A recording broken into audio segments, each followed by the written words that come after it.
नमस्कार। आप सभी का एक बार फिर से स्वागत है। आज हम अध्ययन करेंगे कि अपराधी कौन होता है, अपराधी किसे कहते हैं। इससे पूर्व के वीडियो में हमने जाना था कि अपराध क्या होता है और अपराध के क्या लक्षण होते हैं, किसके आधार पर यह कह सकते हैं कि अपराध क्या होता है, अपराध किसे कहते हैं।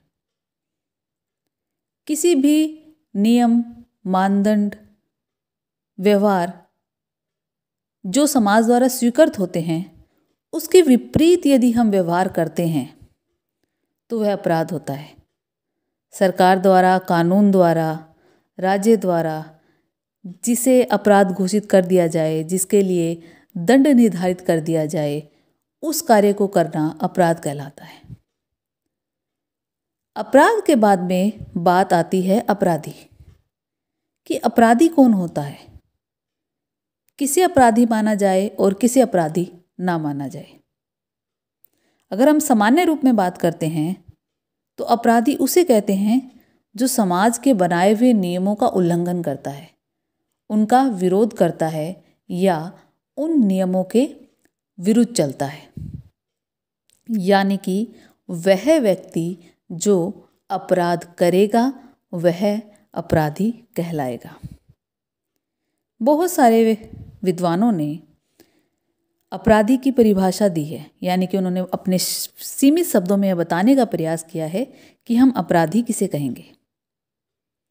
एक परिभाषा के अनुसार इलियट और मेरिल कहते हैं, तकनीकी तौर पर अपराधी वह है जो दंडनीय व्यवहार करे, यानी कि वह व्यक्ति जो ऐसा व्यवहार करे जिसके लिए पूर्व में ही दंड निर्धारित है, यानी कि किसी देश, राज्य द्वारा, किसी परिवार, समाज द्वारा किसी कार्य के लिए दंड घोषित है कि अगर आपने यह काम किया तो आपको यानी ये दंड आपको मिलेगा, और आप उस कार्य को कर देते हैं तो आपने अपराध किया है और आपको दंड मिलेगा। तो जब आपने अपराध किया है और आपको दंड मिला है तो निश्चित रूप से आप जो हैं अपराधी कहलाएंगे। एक इसी तरह की एक परिभाषा टाफ्ट ने भी दी है। टाफ्ट के अनुसार ऐसे व्यक्ति को अपराधी मानते हैं जिसके कानूनन निषेध व्यवहार किया हो, यानी कि जिसने कानून के द्वारा निषेध व्यवहार किया है। ये वही बात फिर से कह रहे हैं कि कानून ने कह दिया कि ये काम करना सही है और ये काम करना गलत है, ये उचित है, ये अनुचित है। अगर आप सही काम करते हैं, उचित काम करते हैं तो आप एक अच्छे नागरिक हैं, आप लोगों के प्रति सहयोग की और सम्मान की भावना रखते हैं, आप शांति में जीवन जीना चाहते हैं और शांति में जीवन और शांति में व्यवहार को बनाए रखने में सक्षम हैं या सहयोग दे रहे हैं। परंतु आप इन नियमों के, इन व्यवहार के विरुद्ध कोई काम करते हैं या कानून द्वारा बनाए गए नियमों के निषेधों को अगर आप करते हैं कि कानून ने कह दिया कि इस काम को करना गलत है, परंतु आप ये काम करते हैं तो आप उदंडी और अपराधी माने जाएंगे, क्योंकि उस काम को करने से किसी न किसी को हानि होगी, नुकसान होगा, किसी प्रकार की मानसिक या शारीरिक पीड़ा होगी, आर्थिक या सामाजिक नुकसान होगा। तो जब ऐसा व्यवहार करते हैं तो वह व्यक्ति शांति को भंग करता है, हानि करता है, किसी प्रकार का कष्ट देता है, तो वह अपराध का भागी हो जाता है। तो अपराध अगर उसने कर दिया है तो अपराध करने वाला व्यक्ति अपराधी कहलाता है। तो जब हम सामान्य भाषा में बात करते हैं तो जिसने अपराध किया है वह अपराधी है। पर बात यह है कि हम कब माने कि वह अपराध है या नहीं, या हम ये कब माने कि वह व्यक्ति वास्तव में अपराधी ठहराने लायक है या नहीं है। किसी को भी अपराधी घोषित करने के लिए उसकी एक उपयुक्त आयु होना आवश्यक है। आयु का मतलब यह है कि अगर कोई बालक, अबोध बालक, कोई ऐसा काम करता है जो नहीं करना चाहिए, उदाहरण के तौर पर हम ये माने कि एक साल का बच्चा या 2 साल का बच्चा धीरे से चुपके से किसी चीज़ को उठाता है और ले आता है, तो वह एक चोरी है। परंतु उस बालक का उद्देश्य किसी को परेशान करना नहीं था। उस बालक को पता नहीं है कि वह जो कार्य कर रहा है वह अपराध है। उसने वो सामान इसलिए उठाया क्योंकि उसे वो पसंद था, वह चाहता था उसे लेना, उसे खुशी मिल रही थी। लेकिन अभी उसने समझा नहीं है कि क्या सही है क्या गलत है, तो इस स्थिति में हम उसे अपराधी नहीं घोषित कर सकते। अपराधी घोषित करने के लिए एक आयु का होना आवश्यक है। अलग अलग देशों ने अपराधी के लिए अलग अलग आयु निर्धारित कर रखी है।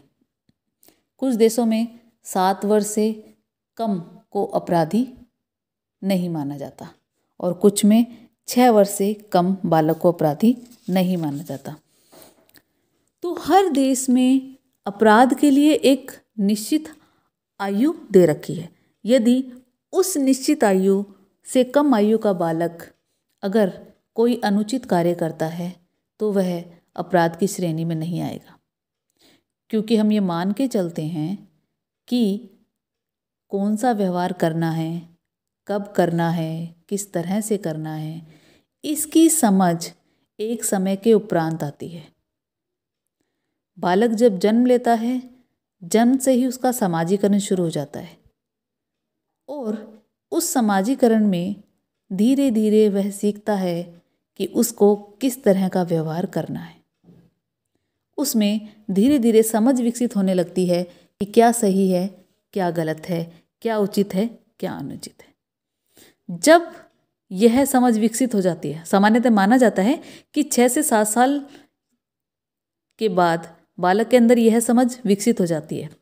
उसके बाद उसे पता लग जाता है कि क्या काम हमें करना है और क्या काम नहीं करना, किस काम को करने से नुकसान हो सकता है और किस काम को करने से फायदा हो सकता है। यदि ये समझ विकसित होने के बाद व्यक्ति कोई ऐसा कार्य करता है तो वह अपराधी माना जाएगा, क्योंकि ये उसे मालूम है कि वो जो करने जा रहा है उसका परिणाम क्या होगा। इसी तरह से एक महत्वपूर्ण पॉइंट है उसका अपराधी इरादा होना, यानी कि अगर कोई व्यक्ति जानबूझकर इस इरादे से काम करता है कि इसका परिणाम नुकसानदायक होगा, यानी कि वह मानकर चलता है करने से पहले कि अगर मैं ये काम करूँगा तो ये नुकसान होगा, और उसके बावजूद वो उस काम को करता है, यानी उसका इरादा अपराधी वाला होता है और वह जानता है कि वह लापरवाही कर रहा है, कानून के प्रति अनभिज्ञता दिखा रहा है, कानून के नियमों के विपरीत चल रहा है। अगर वो ऐसा करता है तो निश्चित रूप से वह अपराधी होगा। एक अन्य विशेषता यह है कि अगर व्यक्ति किसी अपराध को करने में अपनी इच्छा रखता है, उसे यह लगता है कि अगर वो यह कार्य करेगा तो उससे फायदा होगा, वह अपनी इच्छा से कानून विरोधी कार्य करता है, वह बिना किसी दबाव के किसी को जानबूझकर परेशान करता है, किसी को उठा के ले आता है, किसी को जान से मारने की धमकी देता है, किसी का सामान ज़बरदस्ती उठा के ले जाता है, किसी की तिजोरी का ताला खोल देता है, यानी कि वह अपनी इच्छा से उस कार्य को करता है, तो वह अपराधी है। अगर हम सरल और साधारण शब्दों में ये कहें कि कुछ ऐसी मान्यताएं, नियम जो समाज के द्वारा, कानून के द्वारा बनाए गए हैं, व्यक्ति उनका विरोध करता है तो वह अपराध है। और अगर व्यक्ति ने अपनी इच्छा से किया है, उसका इरादा अपराधी वाला था, वो कानूनी राह से किसी को हानि पहुंचाना चाहता है, वो किसी स्वार्थ की पूर्ति हेतु किसी को शारीरिक मानसिक कष्ट देना चाहता है, तो वह अपराधी होगा। यानी कि समाज में रहकर समाज के नियमों के विपरीत कोई व्यक्ति अगर कार्य कर रहा है तो वह अपराध है और उसको करने वाला व्यक्ति अपराधी है। तो जो अपराध करेगा वह अपराधी कहलाएगा। मैं समझती हूँ कि अब आपको ये समझ में आ गया होगा कि अपराधी किसे कहते हैं। धन्यवाद।